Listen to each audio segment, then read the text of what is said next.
ഇന്നത്തെ നമ്മുടെ വീഡിയോയിൽ ബ്രേക്ക്ഫാസ്റ്റിന് അല്ലെങ്കിൽ ഡിന്നർ സമയത്തൊക്കെ എളുപ്പത്തിൽ ഒരു ഇത്തിരി മുട്ടയും ബ്രെഡൊക്കെ ഉണ്ടെങ്കിൽ എപ്പോഴും ഒരേ രീതിയിലൊക്കെ ചെയ്യുമ്പോൾ ഒരു ചേഞ്ചിനൊക്കെ വേണ്ടിയിട്ട് ചെയ്ത് നോക്കാൻ പറ്റുന്ന നല്ലൊരു ഓംലെറ്റ് റെസിപ്പിയാണ്. ഇതുപോലെ ചെയ്ത് നോക്കാത്തവരൊക്കെ ഉണ്ടെങ്കിൽ എന്തായാലും ഒന്ന് ചെയ്ത് നോക്കണേ.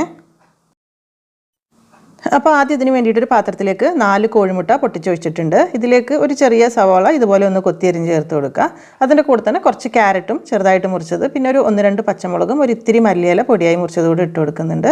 പാകത്തിനുള്ള ഉപ്പ് ഇട്ട് കൊടുക്കാം. പിന്നെ കുറച്ച് കുരുമുളക് കൂടി ഒരു 1/2 ടീസ്പൂണിൻ്റെ അടുത്ത് മതിയാകും. അതിൻ്റെ കൂടെ തന്നെ ഒരു 1/2 ടീസ്പൂൺ ചിക്കൻ മസാല ചേർത്ത് കൊടുക്കുന്നുണ്ട്. പിന്നെ ഒറിഗാനോ ഉണ്ടെങ്കിൽ ഒരു 2 നുള്ള അതും ഇട്ട് കൊടുത്തിട്ട് നല്ലോണം മിക്സ് ആക്കി എടുക്കുക. മുട്ടയും ഒരു ഉള്ളിയും കാര്യങ്ങളൊക്കെ ഇതുപോലെ നല്ലോണം മിക്സ് ആക്കി കിട്ടണം. ഈ സമയത്ത് തന്നെ ഇതിലേക്ക് 1 ടേബിൾ സ്പൂൺ പാലുണ്ടെങ്കിൽ അത് ചേർത്ത് കൊടുക്കുക, അല്ലെങ്കിൽ 1 ടേബിൾ സ്പൂൺ പച്ചവെള്ളം ആയാലും മതി. അതിൽ കൂടുതൽ വേണ്ടിട്ട് ഈ ഒരു അളവിൽ തന്നെ മതിയാകും. എന്നിട്ട് എല്ലാം കൂടെ ഒന്ന് മിക്സ് ആക്കി വെക്കുക. ഇനി ഇതിലേക്ക് നമുക്കൊരു 3-4 പീസ് ബ്രെഡാണ് വേണ്ടത്. ഓരോ പീസ് ബ്രെഡ് എടുത്തിട്ടും കൈകൊണ്ട് ഇതുപോലെ ചെറുതായിട്ട് മുറിച്ചിട്ട് കൊടുക്കുക, വലുതാക്കണ്ട. പിന്നെ ചെറിയ ബ്രെഡാണെന്നുണ്ടെങ്കിൽ ഒരു 4 എണ്ണമൊക്കെ വേണ്ടി വരും, വലുതാണെങ്കിൽ ഒരു 3 എണ്ണം മതിയാകും. ഞാനിപ്പോൾ ഒരു 3 പിന്നെ ഒരു പകുതി പീസും കൂടി എടുക്കുന്നുണ്ട് കേട്ടോ. അതായത് മിക്സാക്കി നോക്കുന്ന സമയത്ത് ഇതുപോലെ ബ്രെഡിൽ എല്ലാ ഭാഗത്തും മുട്ട കവർ ചെയ്ത് നിൽക്കുന്ന രീതിയിൽ മതിയാകും. ഇനി വേഗം തന്നെ ഒരു ചെറിയ പാൻ ചൂടാക്കി അതിലേക്ക് 1 ടേബിൾ സ്പൂൺ ഓയിലൂടെ ചേർത്തിട്ട് എല്ലാ ഭാഗത്തേക്കും ഒന്ന് ചുറ്റിച്ച് കൊടുക്കുക. എന്നിട്ട് ഈ ഒരു മുട്ടയുടെ ബ്രെഡിൻ്റെ മിക്സ് ഇതുപോലെ ഇട്ടിട്ട് ഒന്നങ്ങ് പരത്തി കൊടുക്കുക കേട്ടോ. ആ ഒരു പാൻ്റെ ഒരു വലിപ്പത്തിൽ ചെറിയൊരു കട്ടിയിൽ ഇങ്ങനെ പരത്തി വെച്ച് കൊടുത്താൽ മതി.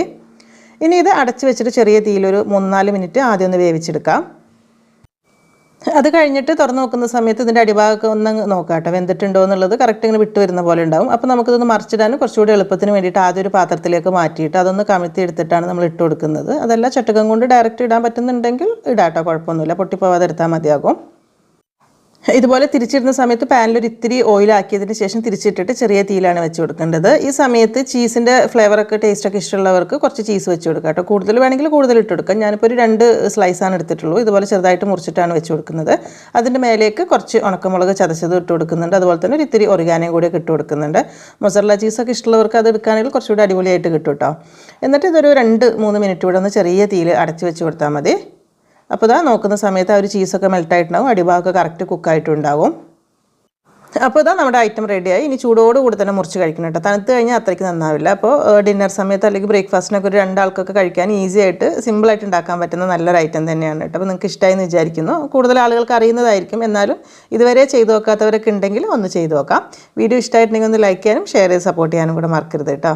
അപ്പോൾ എന്തായാലും എന്നത്തെ പോലെ തന്നെ നല്ല നല്ല റെസിപ്പീസായിട്ട് നമുക്ക് പുതിയ വീഡിയോയിൽ കാണാം. താങ്ക്